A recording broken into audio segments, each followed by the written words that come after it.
তো তোমাদের একটা জিনিস দেখাই, আমি এসেছি ঠাকুর ঘরে। তো আজকে হচ্ছে সব লক্ষ্মী পুজোর যত বাসন আছে সব বাসন নামানো হয়েছিল। এই বাসনগুলো কিন্তু সব ধোয়া হলো। এই দেখো ধুয়ে এখানে সব উবুড় করে রাখা হয়েছে। ঠাকুরের কিন্তু সমস্ত বাসন যা আছে এখানে এই ঠাকুর সিংহাসনের উপরেও রাখা হয়েছে। জলটা ঝরিয়ে গেলে আবার গুছিয়ে গুছিয়ে রাখা হবে।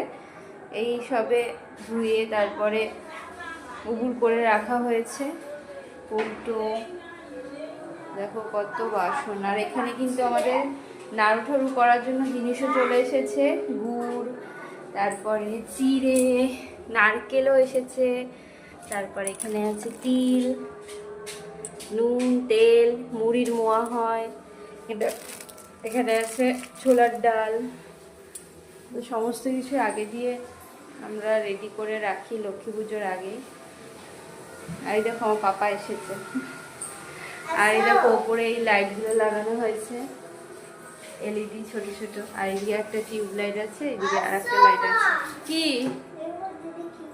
হ্যাঁ দেখো এই জানলায় ছাপার কাজটা দেওয়া হয়েছে, কি সুন্দর।